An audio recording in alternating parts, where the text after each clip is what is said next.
I'm not the only one, and neither are you. People who wake up in the middle of the night saying, oh, God, why? Turn it off, right? You can't just turn off creativity.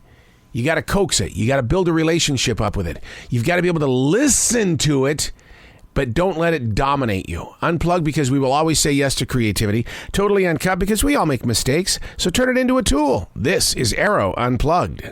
I'm really lost here today in the way that I don't understand my coffee cup. No, I don't. It doesn't talk to me. It's with me pretty much all morning, but I don't have any type of real relationship with my coffee cup, except that I do get really super close to it when I need to sip on the coffee. But there are days that it doesn't want to hold the heat inside the coffee. I'll sip on the coffee and it's like, whoa. That's a little cool too fast. But today it's one of those, it's like, it just sits there and says, no, I got you. It's going to be hot for a very long time. Yeah, tell me.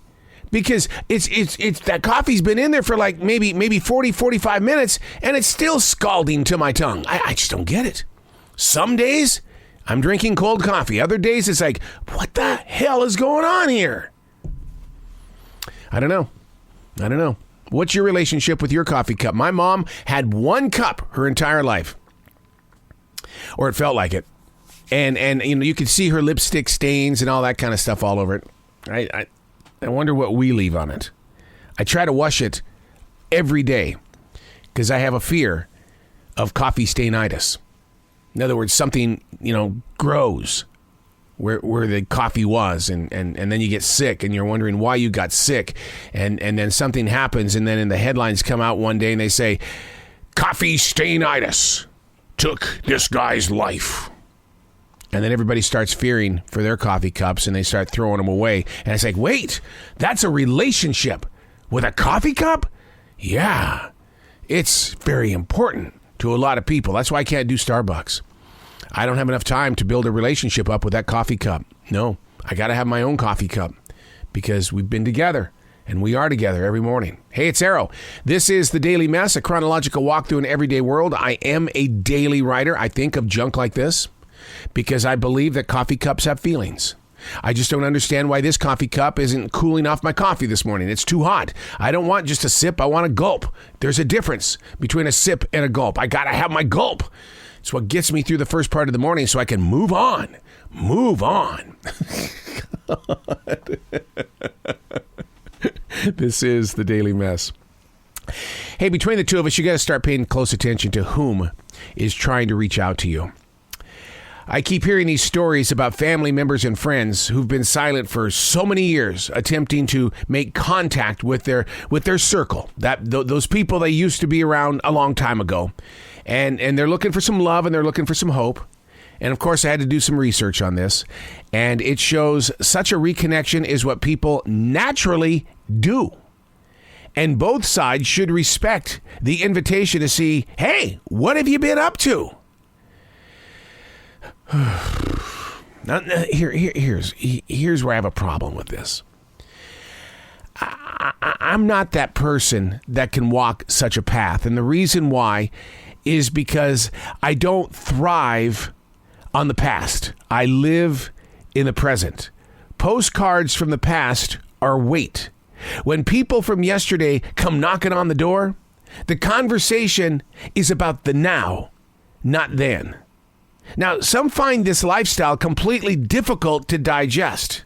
Now, my sister, Susan, she's learning how to deal with my behavior. But the thing is that she loves toiling in her past. And my choice is listen. I listen. And then I do everything to kind of convince her heart to just kind of go up to the present. Get up here. There's a lot more to life than being back there. Back there, you can't change it. You can rewrite it, but you still can't change it. When that moment is met, I remind her in my calm manner. I go, look, let's find a reason to be in this season. There's enough going on in today that we don't need that back there to be part of the drama of today. And graciously, there are days that she refocuses and she climbs into this moment of now. I'm serious about living in the presence of now. It's not just a meditation thing. It's not just because I'm a 3rd degree black belt. It has nothing to do with that. It's about you. You being in the presence of now.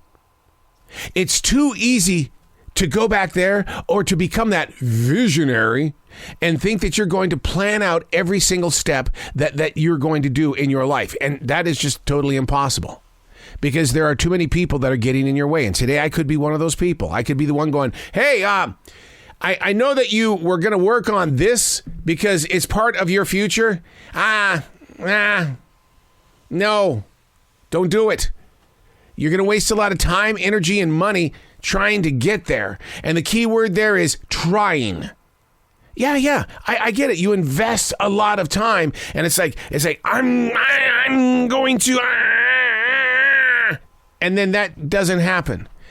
And I have a martial arts staff still in my presence, and a staff is a weapon. It's a weapon. It's a gigantic long stick, and it's an extension to your body, as it was explained to me. And on this staff, it is written on how I predicted I would become a master in martial arts on this particular day. I predicted it. I believed in it so much that I put it on my staff. And every one of my tests for each black belt level, I had that staff with me because I would look at that staff going, oh, yeah. And it didn't happen. Unless you redefine what a master in martial arts is all about. In Taekwondo, it was a 4th dan. In many other forms of martial arts, I've heard that it could be a 6th or a 7th dan. And then you learn how to graduate toward Grand Master. Not going to happen. Not on my path, because age caught up to me. It was no longer about if I get hurt, it's when I get hurt. And how long am I going to be out? There's no way to predict it. I mean, this year, in April, on the 16th, I really honestly had a serious injury, an Achilles tendon injury. And it's October of 2022. It's healing, but I wouldn't put this guy on a dojang floor at all because I don't think it's healed enough.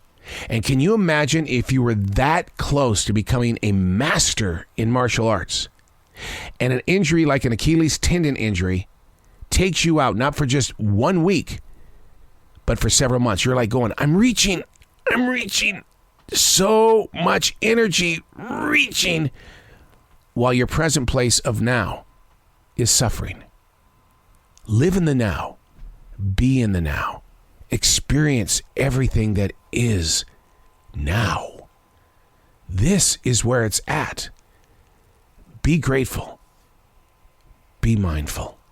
I'm Arroe, and that's the Daily Mess.